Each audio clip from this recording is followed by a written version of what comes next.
সবাইকে সুপ্রভাত জানাই। আশা করছি তোমরা সবাই খুব ভালো আছো।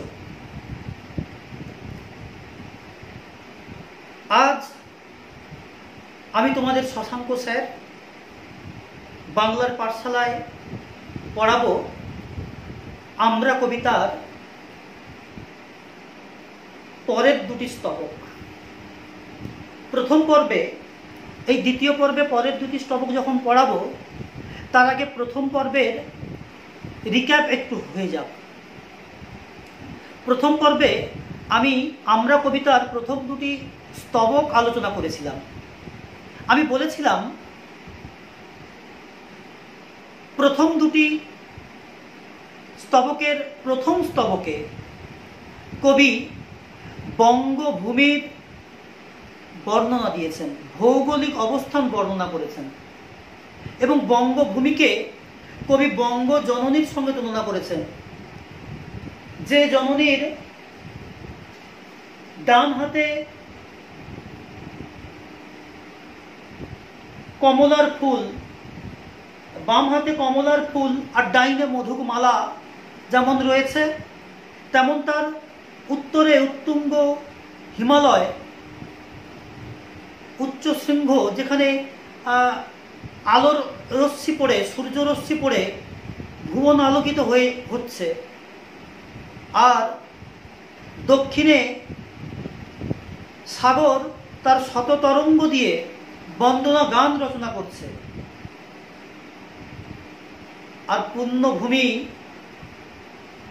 গঙ্গা, পুণ্য নদী গঙ্গা, যার বেনি মুক্ত করে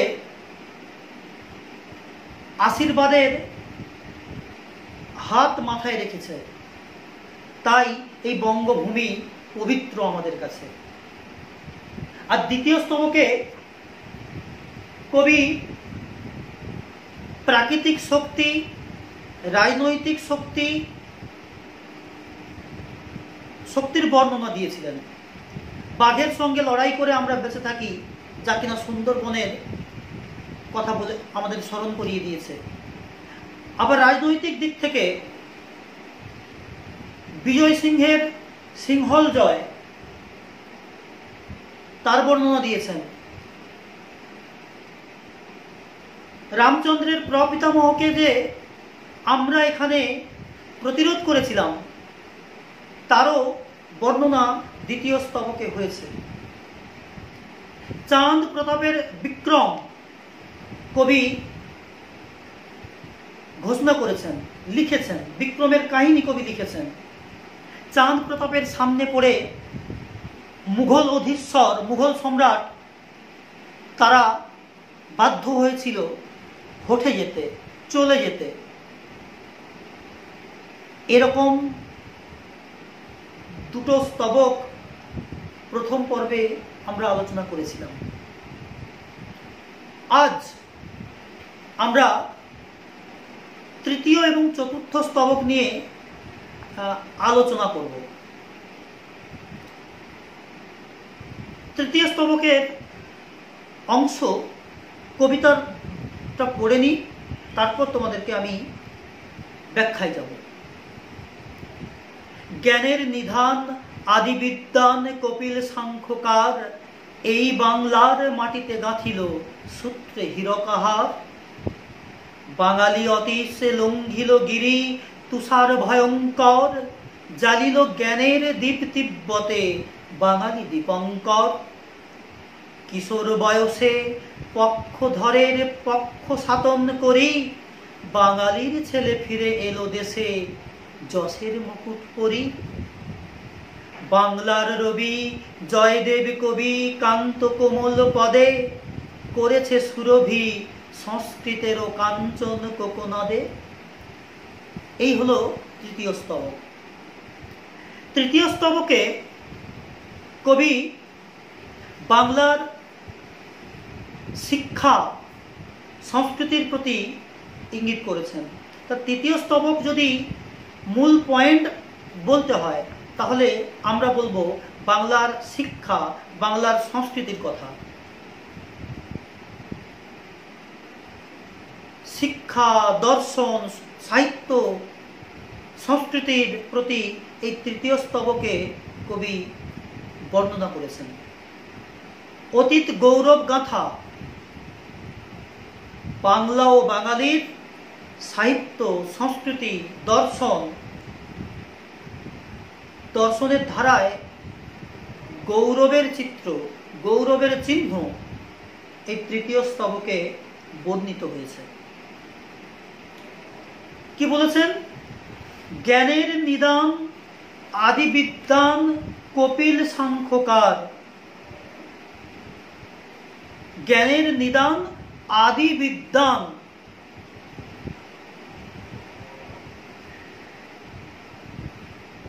জ্ঞান আমাদের যা অন্তরের মধ্যে আমরা যারা শিক্ষার মধ্য দিয়ে, সংস্কৃতির চেতনার মধ্য দিয়ে যে জ্ঞান আমরা অর্জন করি, সেই জ্ঞানের নিধান বাংলার আদি বিদ্বান,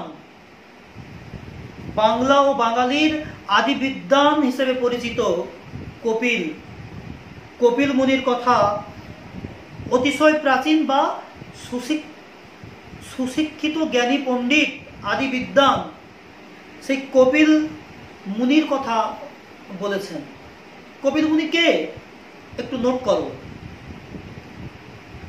কপিল হলেন একজন পৌরাণিক মুনি।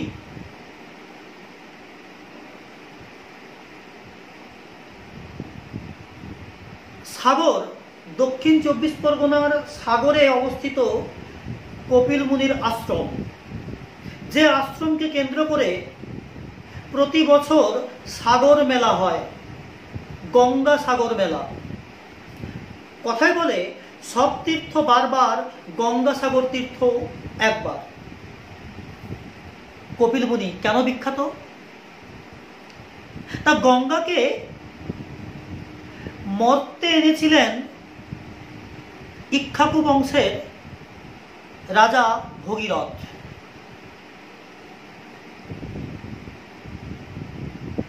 সগর বংশের সন্তানদের কপিল মুনি অভিশাপ দিয়েছিলেন। সগর রাজার সন্তানরা, তারা ছিল খুব অত্যাচারী। তাদেরকে কপিল মুনি অভিশাপ দিয়েছিলেন। কপিল মুনির অভিশাপে তারা ভস্মীভূত হয়। বহুকাল পরে এই সগর বংশের অধস্তন পুরুষ ভগীরথ জানতে পারেন তার পূর্বপুরুষরা, তাদের কোনো পারলৌকিক ক্রিয়া হয়নি। তিনি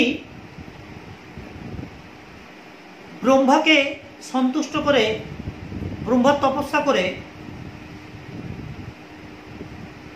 ব্রহ্মাকে তুষ্ট করেন এবং ব্রহ্মা আশীর্বাদ দেন যে গঙ্গাকে যদি মর্তে আনা যায় তাহলে সগর বংশের ওই 60,000 সন্তান যারা মারা গেছে, ভস্মীভূত হয়েছে, তাদের শান্তি হবে, পারলৌকিক ক্রিয়া সমাপন হবে, কারণ গঙ্গা পবিত্র। তখন দেবী গঙ্গার তপস্যা রত হন ভগীরথ। গঙ্গা সন্তুষ্ট হন এবং তিনি মর্তে আসতে রাজি হন। কিন্তু গঙ্গার যে প্রবল জলধারা, তা যদি সরাসরি মর্তে আসে, পৃথিবীতে আসে, তাহলে এই পৃথিবী ধ্বংস হয়ে যেতে পারে। এর হাত থেকে পরিত্রাণের উপায় কি? না, দেবাদিদেব মহাদেব। ভগীরথ মহাদেবকেও সন্তুষ্ট করেন। মহাদেব বলেন, আমি আমার জটা জালে দেবী গঙ্গাকে ধারণ করব, তারপর ধীরে ধীরে আমার জটাজাল থেকে গঙ্গাকে মর্তে প্রবাহ হওয়ার সুযোগ করে দেব। সেই অনুযায়ী গঙ্গা দেবাদিদেব মহাদেবের জটাজালে বিদ্ধ হন, মাথায় নামেন এবং দেবাদিদেব মহাদেব তার জটাজালে গঙ্গাকে ধারণ করেন। তারপর ধীরে ধীরে তিনি গঙ্গাকে মর্তে মর্তে প্রবাহিত হওয়ার পথ করে দেন।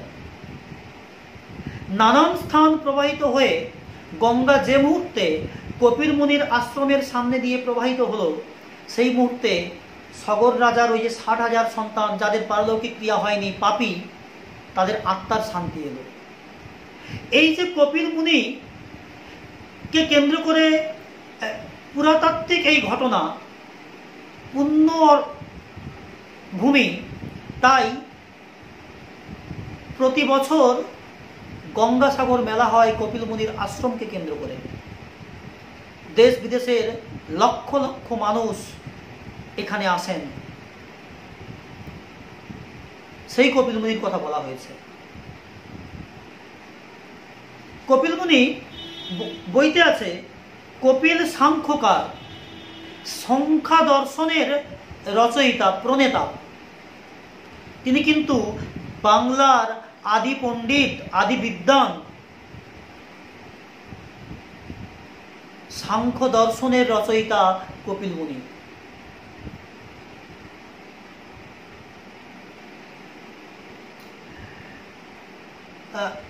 হিন্দু দর্শন অনুযায়ী কেউ কেউ মনে করেন কপিল মুনি মনুর বংশধর, মনু থেকে মানুষের সৃষ্টি।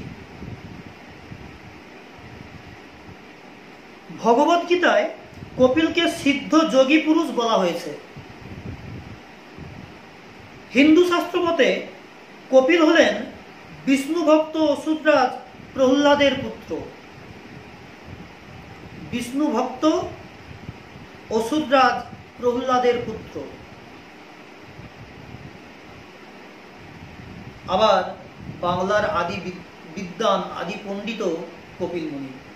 তাহলে কপিল মুনিকে আমরা শুধুমাত্র বাংলার আদি বিদ্বান হিসেবে চিনব না, সংখ্যা দর্শনের প্রণেতা হিসেবেও চিনব,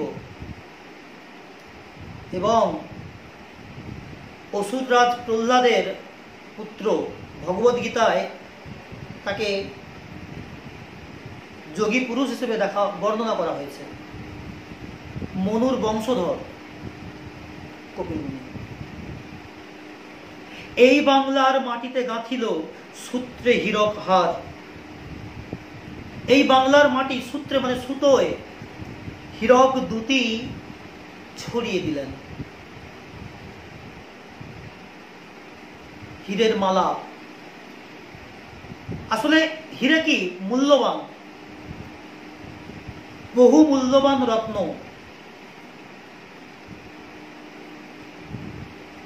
আসলে কপিল মুনি সংখ্যা দর্শনের মাধ্যমে যে হীরক দুটি ছড়িয়ে দিয়েছিলেন, তারই প্রতি ইঙ্গিত করেছেন কবি সত্যেন্দ্রনাথ। বাঙালি অতীশ লঙ্গিল গিরি তুষার ভয়ঙ্কর। বাঙালির সন্তান অতীশ দীপঙ্কর তুষার গিরি অতিক্রম করে তিব্বতে পৌঁছেছিলেন। কে এই অতীশ দীপঙ্কর? লিখতে পারো। 950 খ্রিস্টাব্দে জন্ম এবং 1053 খ্রিস্টাব্দে এর মৃত্যু হয়। তিব্বতী পরম্পরা অনুযায়ী তিনি বিক্রম মণিপুর রাজ কল্যাণশ্রীর পুত্র। অনেকে বলেন তিনি বজ্রযোগিনী গ্রামে জন্মগ্রহণ করেন। পূর্ব নাম আদিনাথ চন্দ্রগর্ভ। 19 বছর বয়সে দণ্ডপুরীর মহাসংখ্যিকাচার্য শীলরক্ষিত কর্তৃক বৌদ্ধ ধর্মে দীক্ষিত হন এবং শ্রীজ্ঞান উপাধি পান। প্রথমে নিজের মা ও পরে অবধূত জেতারির কাছে শাস্ত্র অধ্যয়ন করেন। বিহারের কৃষ্ণগিরি রাহুলের কাছে বৌদ্ধ গুহ্য মন্ত্রে দীক্ষিত হয়ে গুহ্য জ্ঞান বজ্র উপাধি লাভ করেন। সুবর্ণদ্বীপের প্রধান বৌদ্ধাচার্য চন্দ্রগিরির কাছে 12 বছর ছিলেন। তিব্বতরাজ লা লামা তাকে ধর্মপ্রচারের আহ্বান জানালে তিনি তা প্রত্যাখ্যান করেন। পরে তাঁর মৃত্যুর পর রাজা চেন চাব জ্ঞানপ্রভের আমন্ত্রণে তিনি তিব্বত যান ও বৌদ্ধ ধর্ম প্রচার করেন।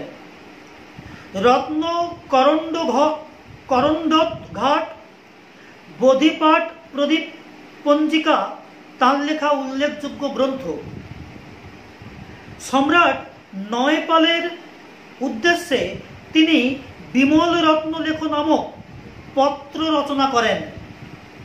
অতীশ দীপঙ্কর তিব্বতের বুদ্ধের অবতার বলে পূজিত হতেন। সেখানেই তার মৃত্যু হয়। লাসার রাজধানী নেথালে তার সমাধি আছে। তাহলে বাঙালি অতীশ দীপঙ্কর, যিনি কিনা শ্রীজ্ঞান উপাধি লাভ করেন, তিব্বতে গিয়ে বৌদ্ধ ধর্ম প্রচার করেন।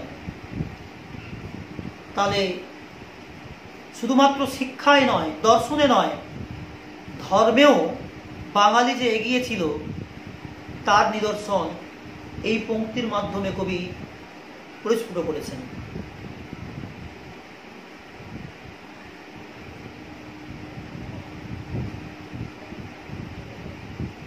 জালিল জ্ঞানের দ্বীপ তিব্বতে বাঙালি দীপঙ্কর, পুরোটা আমি ব্যাখ্যা করলাম তোমাদের কাছে।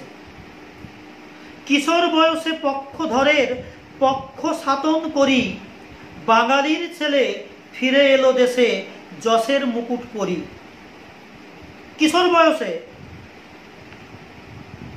পক্ষধরের পক্ষ সাতন করি,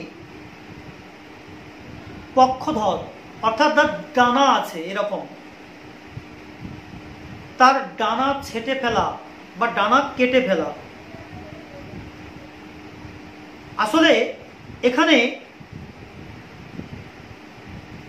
নব্য ন্যায়ের প্রবর্তক গঙ্গেশ উপাধ্যায়ের ছাত্র সুতার্কিক পক্ষধর মিশ্রের কথা বলা হয়েছে।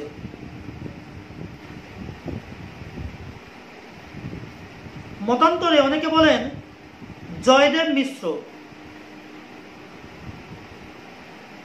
জয়দেব মিশ্র লক্ষণ সেনের পঞ্চরত্নের অন্যতম।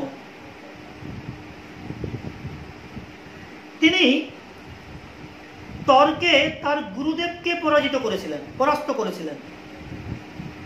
তাহলে পক্ষধরের পক্ষ সাতন করে বাঙালির ছেলে এদেশে ফিরে এলেন যশের মুকুট পরে।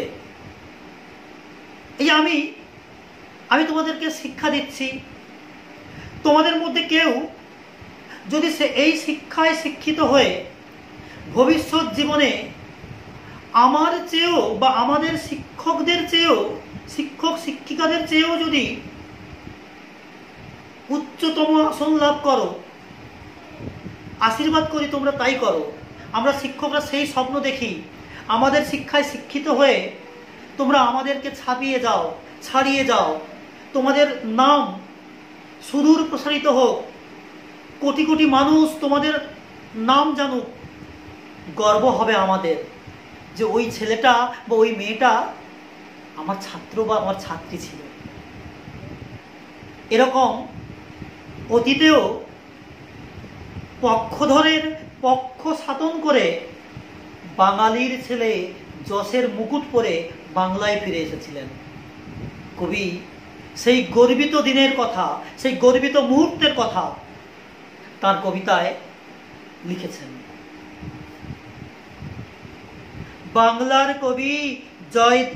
বাংলার রবি জয়দেব কবি কান্ত কোমল পদে করেছে সুরভি সংস্কৃতেরও কাঞ্চন কোকনদে। বাংলার রবি রবীন্দ্রনাথ ঠাকুর, তিনি বিশ্বকবি হিসেবে সমাদৃত।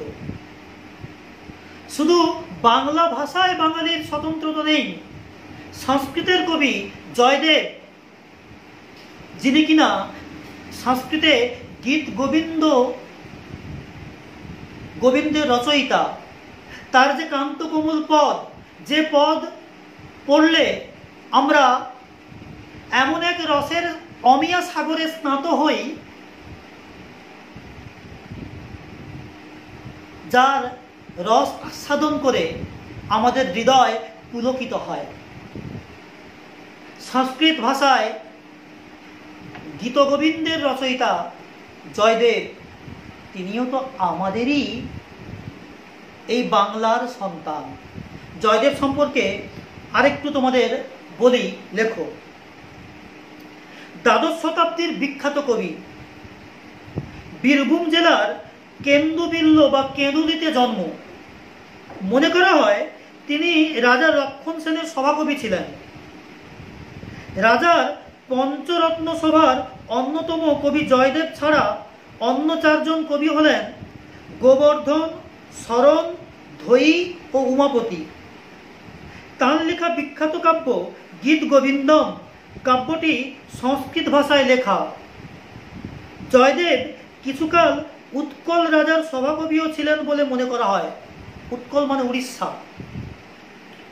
পুরীর জগন্নাথ মন্দিরে তাঁর কাব্যগ্রন্থ সুর তান সহযোগে দেওয়া হতো। জয়দেবের পিতা ভোজদেব, মাতা বামাদেবী, মতান্তরে রাধা,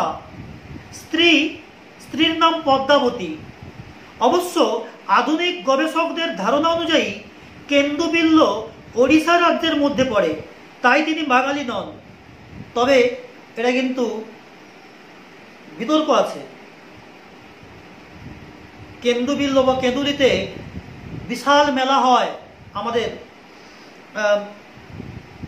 যদি তোমরা বীরভূমে যাও, কেঁদুলি গ্রামে জয়দেবের পুণ্যতিথিতে, জন্মতিথিতে বিশাল বড় জয়দেবের মেলা হয়। বিশাল, কয়েক লক্ষ লোকের সমাগম হয়। তো আধুনিক যারা বলছেন জয়দেব উড়িষ্যার মানুষ, তাদের ধারণা ভ্রান্ত বলেই আমি মনে করি।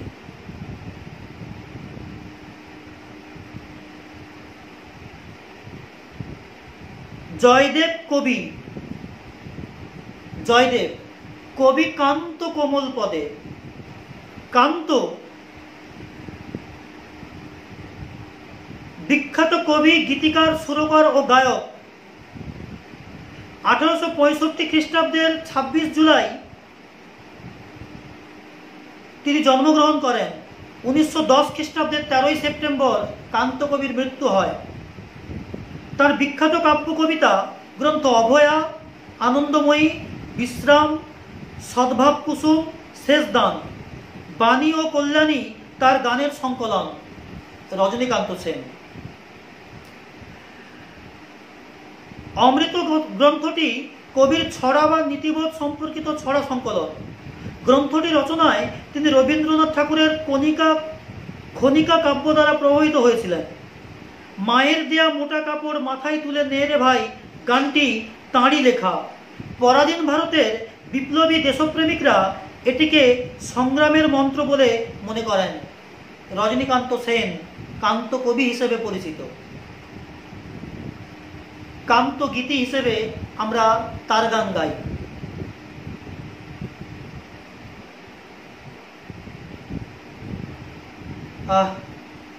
করেছে সুরভি সংস্কৃতেরও কাঞ্চন কোপনদে।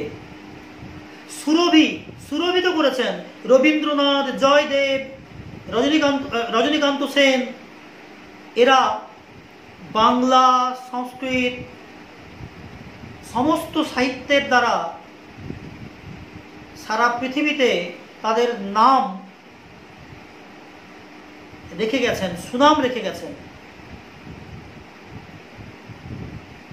তাহলে প্রথম এই তৃতীয় স্তবকে কবি মূল কোন পয়েন্ট তোমরা লিখবে? তৃতীয় স্তবকের মূল পয়েন্ট হলো সাহিত্য, ধর্ম, সংস্কৃতিতে বাঙালির অবদান। চতুর্থ স্তবক, স্থপতি মোদের স্থাপনা করেছে বড় ভূদরের ভিত্তি, শ্যাম কম্বোজে ওঙ্কার ধাম মোদেরই প্রাচীন কীর্তি। স্থপতি। ধ্যানের ধনে মূর্তি দিয়েছে আমাদের ভাস্কর, বিটপাল আর ধীমান, যাদের নাম অবিনশ্বর।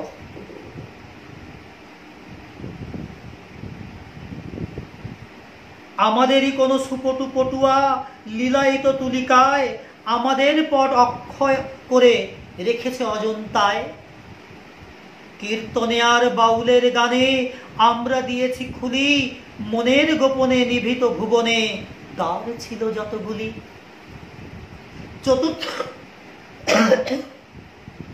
চতুর্থ স্তবকে মূল যে পয়েন্ট তোমরা লিখবে সেটা হলো স্থাপত্য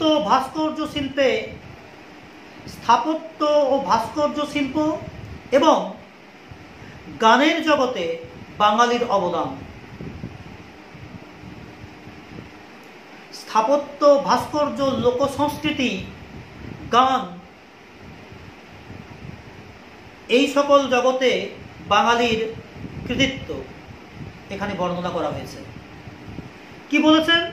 স্থপতি মোদের স্থাপনা করেছে বড় ভূদরের ভিত্তি। বড় ভূদর পৃথিবীর বৃহত্তম বৌদ্ধ স্তূপ।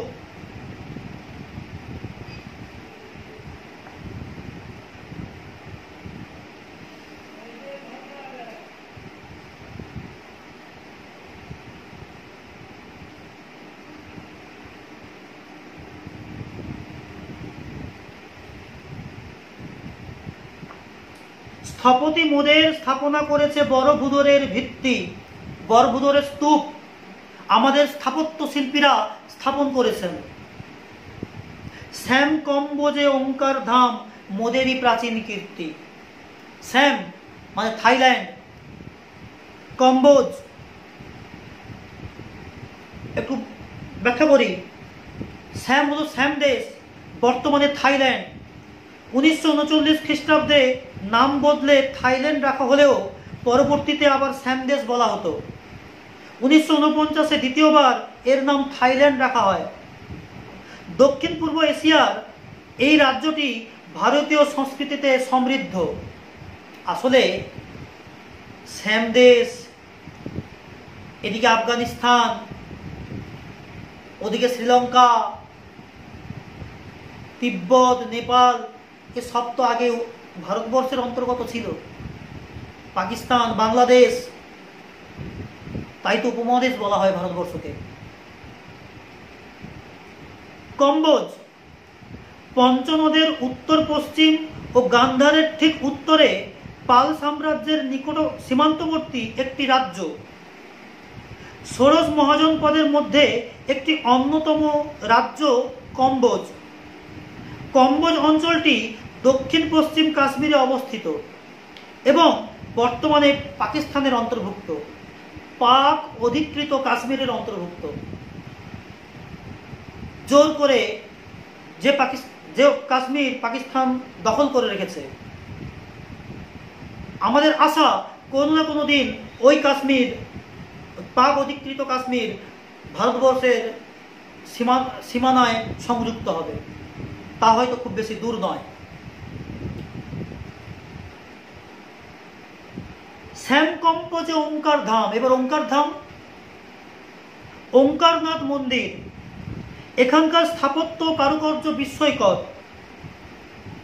ওঙ্কার ধামের মন্দির যা নির্মাণ করেছেন কোনো না কোনো যুগে এই বাংলার কোনো না কোনো শিল্পী।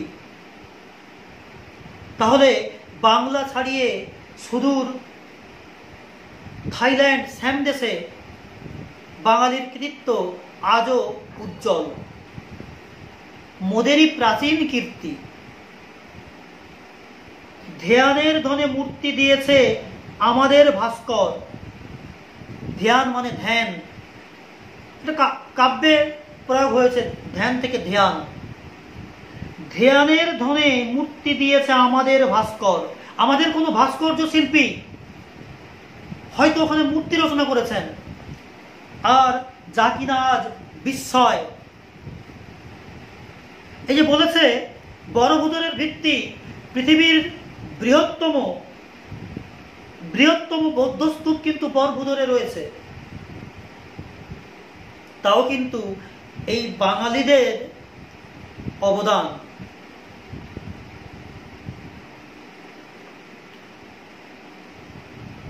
বিটোপাল আর ধীমান, যাদের নাম অবিনশ্বর, বিটোপাল এবং ধীমান এরকম দুজন ভাস্কর্য শিল্পী যাদের নাম অবিনশ্বর, কোনো দিন মুছে যাবে না। কে এই বিটোপাল আর ধীমান? একটু শোনো। পাল বংশের দুজন বিখ্যাত ভাস্কর। উত্তরবঙ্গে এই দুই শিল্পী সম্পর্কে পিতা পুত্র। ধীমানের পুত্র ছিলেন বিটোপাল। বৌদ্ধ মূর্তির ক্রমবিকাশ ও বিবর্তনে এই দুই ভাস্কর্যের প্রভাব ছিল।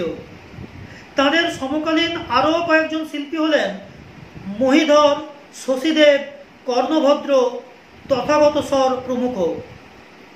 এদের নাম অবিনশ্বর হয়ে আছে কারণ ওই শ্যাম, কম্বোজ, ওঙ্কারধাম, বরবুদরের স্তূপ এইসব জায়গায় ভাস্কর্যের ক্ষেত্রে বিটোপাল এবং ধীমানের নাম উন্নত শিরে, উন্নত চিত্তে আমরা স্মরণ করি। তারাই লিখে গেছেন, তারাই এঁকে গেছেন।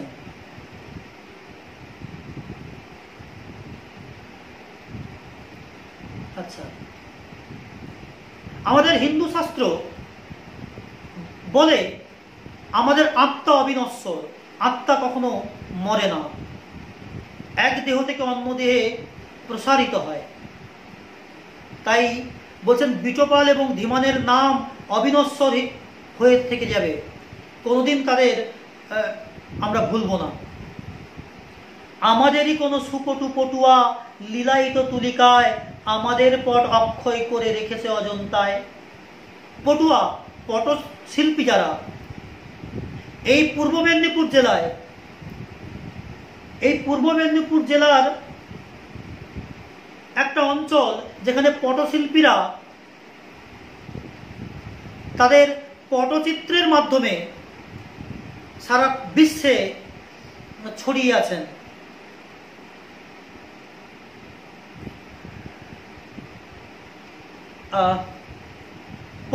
পটচিত্রের মধ্যে একটা সুন্দর কাহিনীর বর্ণনা করা হয়।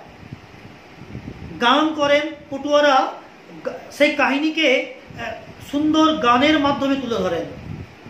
হয়তো রামায়ণ মহাভারতের গল্প সুন্দর করে ছবিতে আঁকা থাকে, আর সেই ছবি দেখে দেখে শিল্পীরা গান করেন, যা কিনা আমাদের লোক সংস্কৃতির অঙ্গ।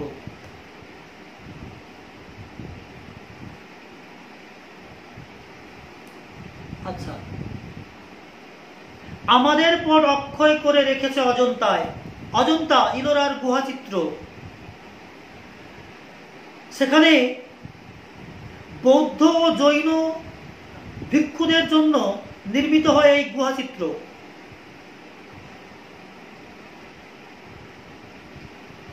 বৌদ্ধদের নানান কাহিনী এই গুহাচিত্রে বর্ণনা করা হয়েছে। আমাদের কোনো পটুয়া হয়তো এই কাহিনীগুলো লিখেছিলেন, কবি তাদেরও বিনম্র চিত্তে স্মরণ করেছেন। কীর্তনে আর বাউলের গানে আমরা দিয়েছি খুলি। কীর্তন আর বাউলের গান সত্যি আজ আমাদের সঙ্গে একীভূত হয়ে আছে। কীর্তনে আর বাউলের গানে আমরা দিয়েছি খুলি, মনের গোপনে নিভৃত ভুবনে দ্বার ছিল যতগুলি। আমাদের মনের গোপন কুঠুরিতে যত দ্বার ছিল, সে দ্বার যেন খুলে যায় কীর্তন আর বাউলের গান শুনলে। তোমরা বলো, যদি কোনো কীর্তন গান আমরা শুনি, সেই গানের মধ্যে কিন্তু আমরা ডুবে যাই। কত গান আছে, বাউলের গান, কীর্তনের গান।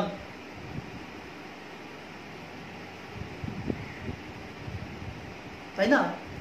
তাহলে এই স্তবকে স্থাপত্য, ভাস্কর্য শিল্পের পাশাপাশি বাঙালির সাংস্কৃতিক চেতনা, বাঙালির লোকসংস্কৃতি, বাঙালির গান, গানের প্রতি কবি দৃষ্টি নিবদ্ধ করেছেন।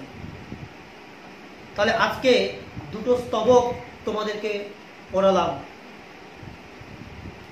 ভালো করে খাতায় নোট করবে এবং নিজেদেরকে সমৃদ্ধ করার চেষ্টা করবে। আর যদি কোনো প্রশ্ন থাকে তাহলে অবশ্যই আমাকে লিখে জানাবে। ভালো থেকো। আজ এই পর্যন্ত।